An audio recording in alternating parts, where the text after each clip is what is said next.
பாபா ஓர் கருணாலயம், பாதம்தான் கமலாலயம்.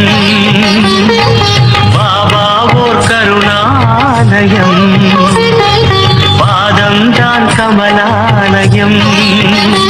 சாயப்பா உறவுகள் அனைவருக்கும் வணக்கம். சாயப்பா மேல் நம்பிக்கை வைத்து அவரை நினைத்துக் கொண்டிருக்கும் உங்கள் அனைவரின் வேண்டுதலையும் சாயப்பா நிறைவேற்றுவார். நல்லதையே நினைப்போம், நல்லதே நடக்கும் என்றும் சாயப்பாவின் அருள் உங்களுக்கு இருக்கும். நம் மனதிற்கு இதமான சாயப்பாவின் இன்றைய அருள்மொழியை கேட்போமா? அன்பு குழந்தையே, இந்த மனித வாழ்க்கை தான் எத்தனை அற்புதமானது. வாழ்க்கையில் அடுத்த நிமிடம் என்ன நடக்கும் என்று தெரியாமல் ஓடிக்கொண்டு இருக்கிறோம். அப்படி இருக்கும்போது உன் வாழ்க்கையை எவ்வளவு சிறப்பாக ஆக்கிக் கொள்ள வேண்டும் நீ? வாழ்க்கை ஓட்டத்தில் நிதானமாக ஓடுபவர்கள் சில பேர். சிலர் எதற்காக ஓடுகிறோம் என்று தெரியாமலேயே ஓடுகிறார்கள். நீ அப்படி இல்லாமல் உன் வாழ்க்கையை சிறப்பாக மாற்று. எல்லோரிடமும் அன்பு செலுத்து. நேர்மறை உலகில் நேர்மறையான சூழ்நிலையில் மனிதர்களிடத்தில் வாழ்வது சுலபம். ஆனால் உலகில் நல்லவர்கள் மட்டும் வாழ்வது இல்லையே, மற்றவர்களை கெடுக்கும் சுயநலவாதிகளும் கூட இருக்கிறார்களே. ஆனால் நீ எதற்கும் பதைக்காதே. என் கை எப்பொழுதும் உன்னை காக்கும். விரைவில் உன்னை பார்த்து நகைத்தவர்களுக்கு முன்னிலையில் உன்னை நிமிர்ந்து பார்க்க செய்வேன். எந்த கெடுதலும் உன்னை நெருங்க முடியாது. அப்பா உன்னிடம் கேட்பது ஒன்றுதான்.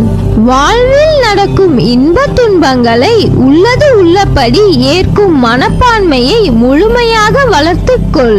நீ எந்நேரமும் கவலைகளாலும் விரக்தியிலும் மூழ்கியே இருப்பதால் தான் உன்னுடைய கடமைகளில் கவனம் சிதறுகின்றது.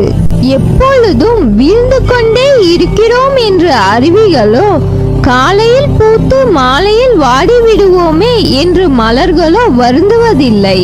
வீழ்ந்த அருவியே அகண்ட ஆறாக நாம் வாழ்வதற்கு தேவையான வற்றாத ஜீவநதியாக ஓடுகிறது. ஒரு நாள் மட்டுமே பூத்தாலும் அப்பூக்கள் தான் இறைவனடி சேருகிறது.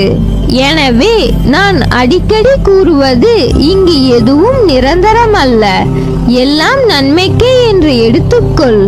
இவ்வுலகம் நம்மை எப்படி பார்க்குமோ என்று வருந்தாதே. இங்கு உள்ளவர்களின் பார்வைக்கு விளக்கம் அளிக்க முடியாது.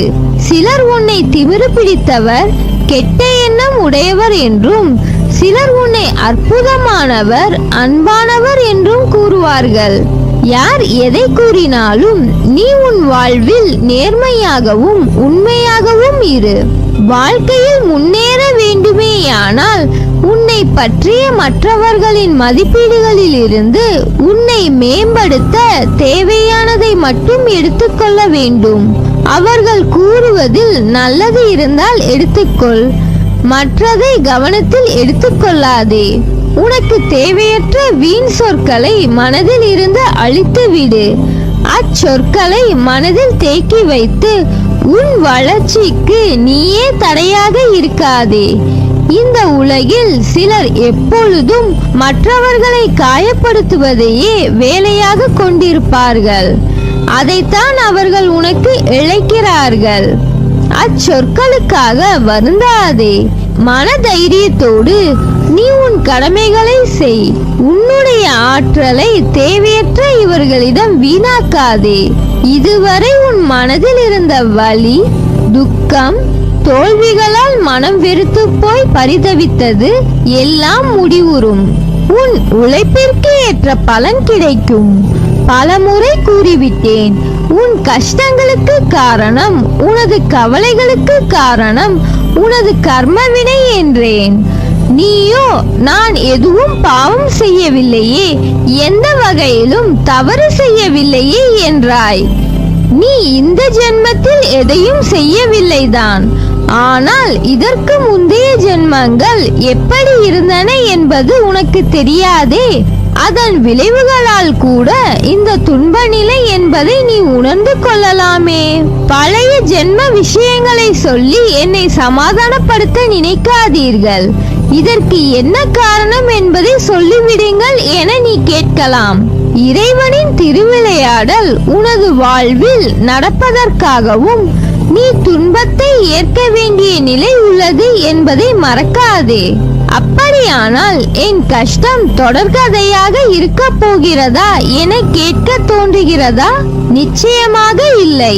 எப்போது நீ என்னை உறுதியாக பற்றிக்கொள்ள ஆரம்பித்தாயோ அப்போதே நீ விடுதலையின் படியில் காலை வைத்து விட்டாய் என்பதை உறுதியாக நம்பு. அப்படியானால் உனக்கு விடுதலை உறுதி அல்லவா?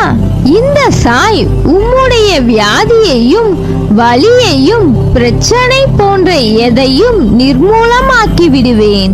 அனைவர் மீது கருணை கொண்ட இந்த பக்கீர் அன்புடன் உன்னையும் பாதுகாப்பார். இப்போது நீ பிரச்சனைகள் தடங்கல்கள் எனும் கடலில் கழுத்து வரை மூழ்கி இருக்கலாம். துக்கமும் வேதனையுமாகிய படுகுழியில் ஆழமாக அமிழ்ந்து போயிருக்கலாம். அதை பற்றி வருத்தப்படாதே, அமைதியாக இரு. நம்பிக்கையோடு என் நாமத்தை இடைவிடாது சிந்திப்பவர்கள் துக்கப்படுவதில்லை. என் மீது விசுவாசம் கொண்ட உனது துக்க நாட்களை முடித்து வைக்க எனக்கு வெகு நேரம் ஆகாது. எனது ஆலய படிகளில் கால் வைத்த பிறகு நீ சுகத்தின் மீதுதான் சவாரி செய்ய போகிறாய். எனது நாமம் உனது உள்ளத்திலும் எனது யோக சக்தியான உதி உன் நெற்றியிலும் இருக்கும் வரை எந்த கெடுதலும் உனக்கு நெருங்க முடியாது. அதனால் நீ எதற்கும் பயப்படாதே, கலங்காதே. உன்னில் நிச்சயம் வெற்றி என்ற தீபத்தை நான் ஏற்றுவேன். உன்னில் பார்க்கும் அனைத்துமாய் அகிலத்தின் ரூபமாய் உனக்கு நான் இருப்பேன்.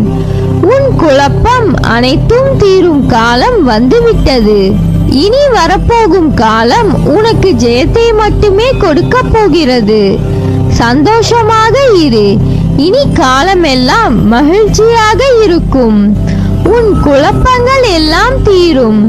உன் அம்மாவாக அப்பாவாக என்றும் துணை இருப்பேன். நல்லதே நடக்கும். நீ என் பரிபூர்ண அருளும் ஆசீர்வாதமும் அன்பும் பெற்ற என் செல்ல பிள்ளை.